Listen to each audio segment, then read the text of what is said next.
श्री भागीरथ चौधरी जी, श्री देवाजी भाई पटेल, श्री बाबू सिंह जी, समस्त सांसद, विधायक, प्रदेश पदाधिकारी, कार्यकर्ता, बहनों एवं भाइयों, आज आप सबके बीच आकर मुझे बेहद खुशी हो रही है और जो उमंग और उत्साह आप सबके अंदर यहाँ पर मैं देख रहा हूँ, मैं विश्वास के साथ कह सकता हूँ। एक पेपर वहां छूट गया क्या? मैं पूरे विश्वास के साथ मैं कह सकता हूँ कि इस बार राजस्थान प्रदेश में भारतीय जनता पार्टी की सरकार बनने से अब कोई ताकत हमें रोक नहीं सकती। आज जिस धरती पर हम सब यहाँ पर मौजूद हैं, मेरे बहनों भाइयों, यह बाबा रामदेव जैसे अवतारी पुरुष की जन्मभूमि है, तो वहीं पर महाराजा तेजाजी महाराज जैसे लोगों की भी यह जन्मभूमि है। यह पूरा क्षेत्र मरुभूमि के साथ साथ वीरभूमि है और इतना ही नहीं, यह तपोभूमि है और साथ ही साथ अणु भूमि है। 5 परमाणु परीक्षण इसी धरती पर हुए हैं और इस धरती पर 1971 में भारत पाक युद्ध के दौरान लोंगोवाला की लड़ाई भी लड़ी गई थी, जिसमें भारत ने निर्णायक विजय हासिल की थी। बहनों भाइयों, यह वही धरती है। 1998 में भी यही परमाणु परीक्षण हुआ था और लेकर उसी परमाणु परीक्षण के कारण भारत सारी दुनिया में एक न्यूक्लियर पावर के रूप में जाना जाने लगा था। यह ऐसी धरती है साथियों, इस देश के वैज्ञानिकों ने भारत का मस्तक ऊंचा किया है और मैं मानता हूं इस देश के वैज्ञानिकों ने जहां भारत का मस्तक ऊंचा किया है, वहीं पर भारत के सेना के जवानों ने भारत की सीमाओं की रक्षा करके भारत का मस्तक ऊंचा किया है। इसीलिए मैं कहता हूं कि हमारे इस देश को बराबर अपने वैज्ञानिकों पर गर्व है और अपने देश की सेना पर गर्व है। मैं मानता हूं 1998 में भारत ने जो छलांग भारत का परमाणु परीक्षण करके लगाई थी, उसी तरह की लंबी छलांग 23 अगस्त 23 को मिशन चंद्रयान की सफलता के साथ भारत ने एक बार और लगाई है। मेरे बहनों भाइयों, भारत अब यह चांद पर पहुंच गया है। दक्षिणी ध्रुव पर लैंडिंग हुई है। चंद्रमा के दक्षिणी ध्रुव पर दुनिया का कोई देश नहीं जा पाया है। चंद्रयान 2 जिस समय विफल हुआ था, तो उस समय हमारे प्रतिपक्ष के लोग भी ये कहते थे यह क्या हुआ है, तरह तरह की बातें किया करते थे। लेकिन उस संकट की घड़ी में भी हमारे प्रधानमंत्री मोदी जी वैज्ञानिकों से जाकर उन्हें गले लगाकर उनकी हौसला अफजाई की थी और आपने देखा कि इस बार चंद्रयान 3 पूरी तरह से दक्षिणी ध्रुव पर लैंड करने में यह कामयाब हुआ है। भारत चांद पर तो पहुंच गया है मेरे बहनों भाइयों, और 15 लाख किलोमीटर की दूरी तय करके सूर्ययान 11 अब अभी सूर्य के नजदीक पहुंचना चाहता है। वैसे हम सूर्य से अभी काफी दूर हैं। कांग्रेस दबी जुबान से इस पर भी सवाल उठाने की कोशिश करती है, लेकिन जब वह देश का मूड देखती है, आप जैसे लोगों का मूड देखती है, तो वह चुप्पी साध लेती है। मेरे बहनों भाइयों, मंगलयान, चंद्रयान, सूर्ययान की सफलता की लॉन्चिंग भी हो गई, लैंडिंग भी हो गई, परंतु राहुल यान 20 साल से न तो उसकी लॉन्चिंग हो पाई है और न तो लैंडिंग भी हो पाई है।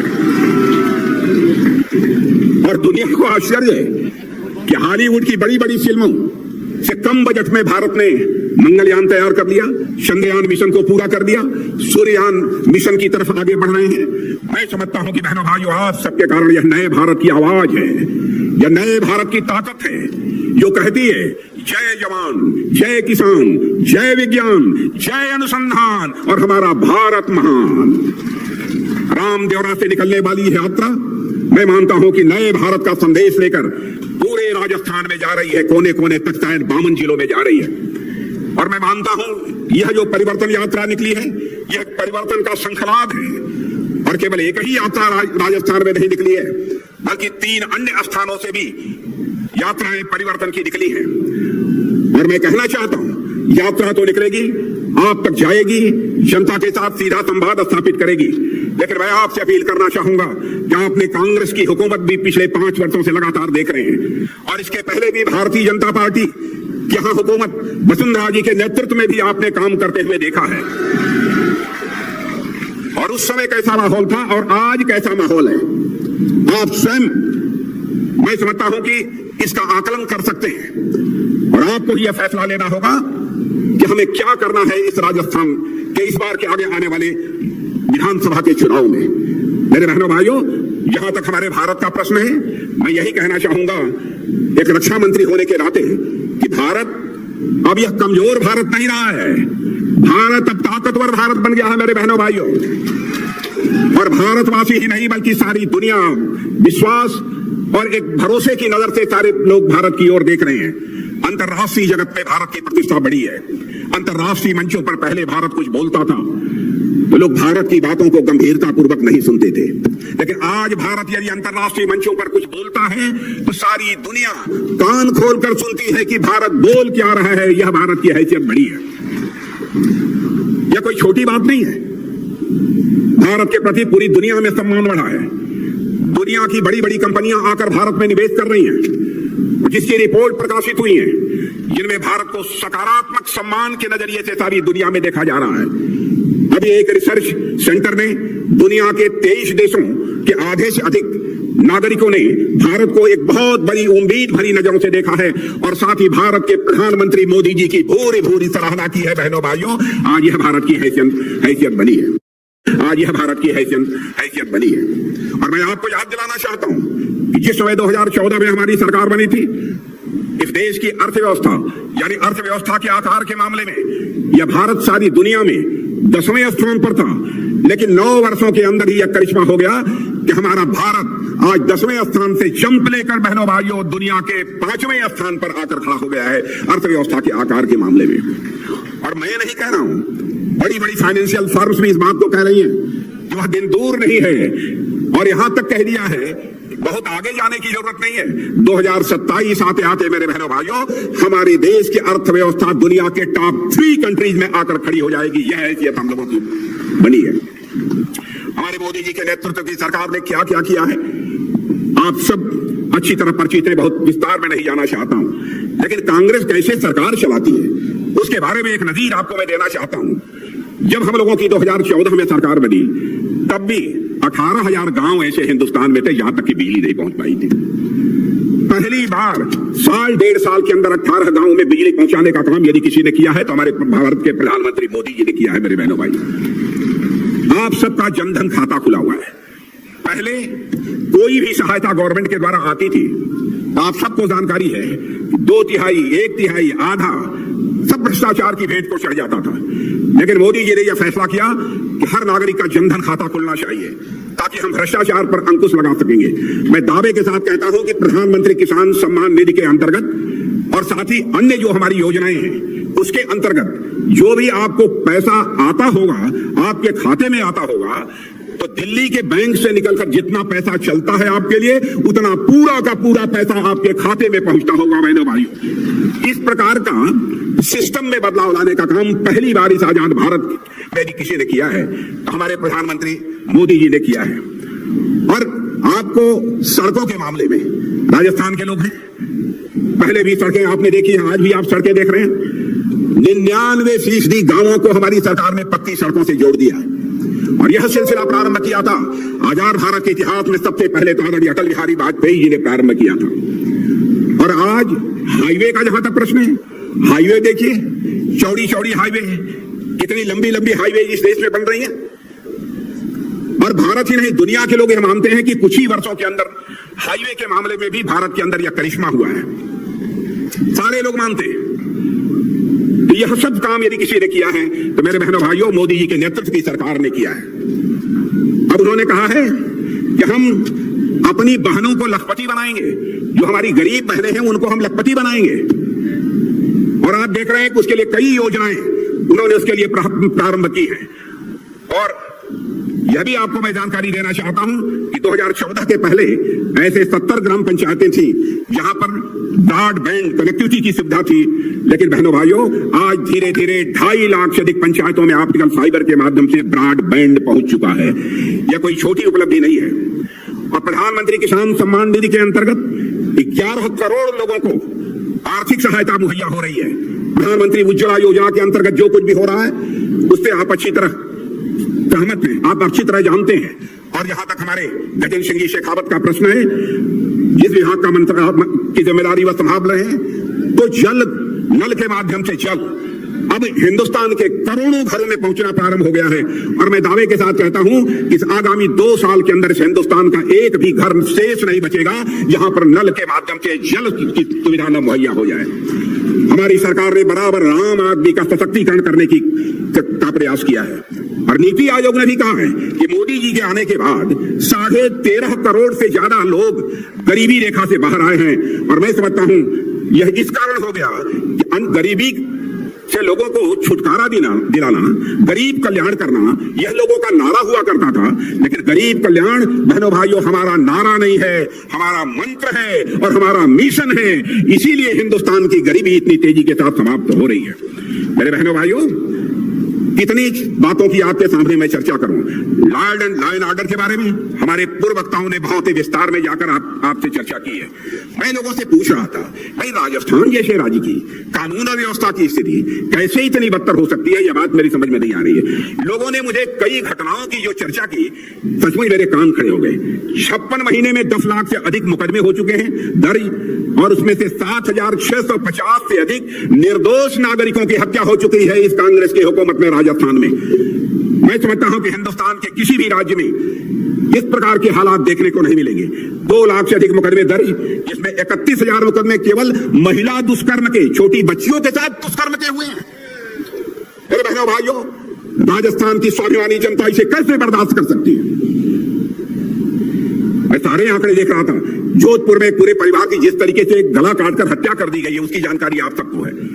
उदयपुर में जो कुछ भी हुआ है, और आप जानते हैं किसी राज्य का यदि हम विकास करना चाहते हैं तो विकास की पहली शर्त होती है कि कानून और व्यवस्था यह चुस्त दुरुस्त होनी चाहिए। नहीं तो यदि कानून व्यवस्था चुस्त दुरुस्त नहीं है तो मेरे बहनों भाइयों, किसी भी सूरत में उस राज्य का विकास नहीं हो सकता। और मैं तो एक आंकड़ा देख रहा था, ट्रांसपेरेंसी इंटरनेशनल, और मैं नौजवानों से कहूंगा इसे आप नोट कर लीजिए। ट्रांसपेरेंसी इंटरनेशनल की एक रिपोर्ट के अनुसार राजस्थान भ्रष्टाचार के मामले में पिछले वर्षों से नंबर 1 पर पहुंच गया है। यही स्थिति भ्रष्टाचार के मामले में राजस्थान की कांग्रेस ने बना दी है, गहलोत जी की सरकार ने बना दी है। हम इसे कैसे बर्दाश्त कर सकते हैं? अरे भाइयों, इसके बारे में फैसला आप सबको करना है, क्या करना है यहाँ पर। लेकिन आज जो मैं उमंग और उत्साह आप सबका यहाँ पर देख रहा हूं, मेरा विश्वास अब पक्का हो गया है बहनों भाइयों कि अब इस राजस्थान में प्रचंड बहुमत से भारतीय जनता पार्टी की सरकार बनने से दुनिया की कोई ताकत हमें रोक नहीं सकती। मैं नौजवानों से कहना चाहूंगा जो पढ़ाई लिखाई करते हैं, उनके पेपर लीक हो जाते हैं। क्या हो रहा है राजस्थान में? और मैं कहना चाहूंगा कि बहनों भाइयों, हालात यहां की सरकार की यह है कि मुख्यमंत्री जिस ड्राइवर की सीट पर बैठे हैं, इस गाड़ी का क्लच कोई और दबा रहा है और एक्सेलरेटर कोई और दबा रहा है। यह हालत हो गई है। क्या हो गया है राजस्थान को? यहां पर हिंदू मुसलमान अगड़ा पिछड़ा के नाम पर बांटकर लोगों का समर्थन हासिल करने की कोशिश की जा रही है। इसका मतलब यह है जो राजस्थान का विकास होना चाहिए था और विकास के नाम पर कांग्रेस की हुकूमत को वोट मांगना चाहिए था, वो विकास के नाम पर वोट मांगने का साहस नहीं जुटा पा रहे हैं। इसीलिए हिंदू मुसलमान अगड़ा पिछड़ा इस आधार पर लोगों का समर्थन हासिल करने की कोशिश कर रहे हैं। उन्होंने मोबाइल गारंटी देना शुरू किया है, कई तरह की गारंटी देना शुरू किया है। और मैं बहनों भाइयों बताना चाहता हूं, इसके पहले भी जहां चुनाव हुए हैं जिन राज्यों में, हिमाचल में हुआ है, कर्नाटक में हुआ है, वहां पर भी जाकर ये लोग इसी प्रकार के तरह के आश्वासन लोगों को देते रहते हैं। कहते हैं यह गारंटी है, और यही गारंटी आकर राजस्थान में भी हमारे राजस्थान के बहादुर बहनों भाइयों को दे रहे हैं। इनके ऊपर किसी भी सूरत में भरोसा नहीं किया जाना चाहिए बहनों भाइयों। 5 वर्षों तक क्या करते रहे आप? 5 वर्षों तक यदि कुछ आपने किया होता तो आपके ऊपर राजस्थान की जनता का यह भरोसा रहा होता। हिंदुस्तान, हिमाचल प्रदेश और कर्नाटक की जनता ने आपके धोखे को, आपके फरेब को अच्छी तरह समझ लिया। अब एक गठबंधन बनाया है, कई विपक्षी दलों ने मिलकर, 28 दलों ने मिलकर गठबंधन बनाया है। चाहे हो जाए मुख्यमंत्री जी को, अब मोदी जी को किसी भी सूरत में प्रधानमंत्री नहीं बनना चाहिए। भाई गठबंधन होना चाहिए तो इस देश के विकास के लिए होना चाहिए। गठबंधन होना चाहिए तो इस देश का मान सम्मान स्वाभिमान बढ़ाने के लिए होना चाहिए। गठबंधन इसलिए हो रहा है कि मोदी जी को दोबारा किसी भी सूरत में सत्ता में आने नहीं देना है। यह गठबंधन किया है। अब इस गठबंधन की क्या हालत है मैं देख रहा हूं। हालत इनकी ऐसी है, नाम बड़ा दर्शन छोटा। नाम तो बहुत इंडिया रख लिया है, लेकिन मैं उनको बतलाना चाहूंगा यह नाम बहुत खतरनाक है। यह नाम बहुत खतरनाक है। हम लोगों ने भी एक बार शाइनिंग इंडिया का नारा दिया था बहनों भाइयों, हम हार गए थे, और आपने ये भी इंडिया बना लिया, आपकी हार निश्चित है बहनों भाइयों, पक्की है। और सनातन धर्म का के ऊपर भी चोट पहुंचाई जा रही है, इन्हीं के गठबंधन के लोगों ने, डीएमके ने चोट पहुंचाई है, और इस पर कांग्रेस चुप्पी साध कर बैठी हुई है। मैं गहलोत साहब से कहना चाहता हूं, आप क्यों नहीं बोलते? क्यों नहीं सोनिया जी बोलती? क्यों नहीं राहुल जी बोलते? क्यों नहीं खड़गे बोलते कि सनातन धर्म के बारे में आपकी सोच क्या है? और बहनों भाइयों, सनातन धर्म का जहां तक सवाल है, इसको केवल पूजा पद्धति के साथ जोड़कर नहीं देखा जा सकता है। सनातन धर्म, यह सनातन नित नूतन है, चिर पुरातन है, न इसका कोई जन्म है न कोई अंत है। और यह सनातन धर्म ऐसा है जो पूरे विश्व को अपना परिवार मानते हुए वसुधैव कुटुंबकम का संदेश यदि कोई धर्म देता है तो यह सनातन धर्म ही देता है। चींटी को भी आटा खिलाकर उसके दीर्घजीवी होने की कामना यदि कोई धर्म करता है तो सनातन धर्म करता है। यह भी हमारे कांग्रेस के मित्रों को समझना चाहिए। इतना ही नहीं, नागपंचमी के दिन सर्प को भी दूध पिलाकर दीर्घजीवी होने की कामना यदि कोई करता है तो सनातन धर्म ही करता है मेरे बहनों भाइयों। इसलिए मैं कहना चाहूंगा कि सनातन धर्म के संबंध में डीएमके के जिस नेता ने बोला है, दयानिधि स्टालिन ने, उनके डीएमके के नेता से पूछा जाना चाहिए, इसका स्पष्टीकरण उनके पास है कि नहीं है। उन्होंने कहा सनातन धर्म बिल्कुल समाप्त कर देना चाहिए। क्या सनातन धर्म जाति पात और मजहब के आधार पर यह भेदभाव पैदा करने वाला धर्म है मेरे बहनों भाइयों? सनातन धर्म ऐसा है जो यह संदेश देता है वसुधैव कुटुंबकम का। सनातन धर्म यह संदेश देता है यत् पिंडे तत् ब्रह्मांडे, जो पिंड में है वही ब्रह्मांड में है, जो जड़ में है वही चेतन में है, जो छोटे में है वही बड़े में है, जो मेरे में है वही तेरे में है। यह संदेश देने वाला यदि कोई धर्म है तो सनातन धर्म है। इसलिए मैं कांग्रेस के लोगों से कहना चाहूंगा, गठबंधन में जितने लोग शामिल हैं, INDIA गठबंधन में, सबसे मैं कहना चाहूंगा इसके लिए उनको क्षमा मांगनी चाहिए, नहीं तो देश किसी भी सूरत में माफ नहीं करेगा। बहनों भाइयों, आज यहाँ पर जो आप लोगों के अंदर उमंग और उत्साह देख रहा हूं, सचमुच मैं पूरी तरह से आश्वस्त हूं कि अब यहाँ पर भारतीय जनता पार्टी की सरकार बनने से अब हमें दुनिया की कोई ताकत रोक नहीं सकती है, और राजस्थान के लोगों ने अपना मन बना लिया है। इसलिए आज के अवसर पर एक बात और मैं कहना चाहता हूं, बहनों भाइयों, भारत की प्रतिष्ठा सारी दुनिया में बढ़ गई है। भारत पहले जैसा भारत नहीं रहा। और मैं एक उदाहरण देना चाहता हूं, कोरोना का संकट आपने देखा। कोरोना के संकट में के पहले हमारे यहां टीका लगाने वाली वैक्सीन नहीं बनती थी। हमारे प्रधानमंत्री मोदी जी ने तुरंत वैज्ञानिकों का आह्वान किया, वैज्ञानिकों की हौसला अफजाई की, और वैज्ञानिकों ने कहा कि हम संकल्प लेते हैं कि कोरोना के संकट से निकलने के लिए हम वैक्सीन भारत में तैयार करेंगे और अपने हाथों से तैयार करेंगे। और वैज्ञानिकों ने वह करिश्मा करके दिखा दिया। और दुनिया के आपको आश्चर्य होगा कि भारत में जितने लोगों को कोरोना का टीका लगा हुआ है, जितनी डोजेज लगी है, दुनिया के किसी भी देश में उतनी डोजेज कोरोना की नहीं लगी है जितनी की भारत में लगी है। और आज हमारे भारत की स्थिति वैक्सीन के मामले में ऐसी बन गई, टीका के मामले में, कि हम दुनिया के दूसरे देशों को, मेरे बहनों भाइयों, दुनिया के दूसरे देशों को, लगभग 100 देशों को हम लोगों ने भारत के वैज्ञानिकों द्वारा बनाए गए वैक्सीन को, टीके को, उनको भेजने का काम किया है। यह हैसियत भारत की बनी है। और आपने देखा इस समय रूस और यूक्रेन का युद्ध चल रहा है। यूक्रेन में हमारे लगभग हजारों, 23,000, 24,000 ऐसे बच्चे जो पढ़ाई लिखाई करने गए थे, वो फंसे हुए थे। उनके सारे माता पिता यहाँ कहते थे मोदी जी चाहे जो कुछ भी हो जाए, यूक्रेन से हमारे बच्चों को सकुशल लेकर भारत की धरती पर आओ। गंभीर संकट था, जो काम दुनिया का कोई देश नहीं कर पाया वो करके हमारे प्रधानमंत्री मोदी जी ने दिखा दिया। मेरे बहनों भाइयों, टेलीफोन उठाया, रूस के राष्ट्रपति मिस्टर पुतिन से बात की, और यूक्रेन के राष्ट्रपति मिस्टर जेलेंस्की से बात की, और इतना ही अमेरिका के राष्ट्रपति मिस्टर बाइडेन से बात की। 4.5 घंटे के लिए युद्ध रुक गया और हमारे 23,000 वहां पढ़ने वाले छात्र भारत में आ गए। यह भारत की ताकत बनी है। और मेरे बहनों भाइयों, जब तक हर राज्य के रहने वाले लोगों के द्वारा हम लोगों को संबल नहीं मिलेगा, ताकत नहीं मिलेगी, हमारी सरकारें नहीं रहेंगी राज्यों में, तब तक मैं समझता हूं कि इन सब सारी शानदार उपलब्धियों को हासिल कर पाना एक बहुत बड़ी चुनौती होती है। इसलिए मैं आप सबसे कहना चाहता हूं कि इस बार के विधानसभा में भारतीय जनता पार्टी को 2/3 से अधिक बहुमत से विजय दिलाकर आप सरकार बनाएं, यही आप सबसे अपील करना चाहता हूं। यदि आप हमारी बात से सहमत हैं तो मैं आप सबसे निवेदन करूंगा, एक बार हाथ ऊपर उठाकर तालियां बजाकर आप एक बार अपना समर्थन दे दीजिए। यही कहते हुए और आप सबको धन्यवाद देते हुए अपना निवेदन समाप्त करते भारत माता की, भारत माता की। भारतीय जनता पार्टी जिंदाबाद, भारतीय जनता पार्टी जिंदाबाद। आदरणीय राजनाथ सिंह जी के विराट व्यक्तित्व को वर्णन करना हम में से किसी के बस में नहीं है, लेकिन मैंने 2 पंक्तियां एक दोहे के रूप में निवेदन किए, वो सुनाना चाहूंगा। इसके बाद हम रथ की यात्रा को शुरू करने के लिए राजनाथ सिंह जी के कर कमलों से झंडी दिखाई जाएगी और रथ को यात्रा को प्रारंभ किया जाएगा। निवेदन किया मैंने, जीवन कुछ ऐसा जिए ऊंचा शिखर पहाड़, जीवन कुछ ऐसा जिए ऊंचा शिखर पहाड़, और राजनाथ यूं गरजते जैसे सिंह दहाड़। ऐसे राजनाथ सिंह जी को सुनकर हम सब उत्साहित हुए, प्रोत्साहित हुए। मैं सारे आप सबसे निवेदन करता हूं, अभी रथ की यात्रा शुरू होगी, उसके रास्ते में बाधा नहीं बने, हम सड़क के किनारे खड़े रहें। यात्रा को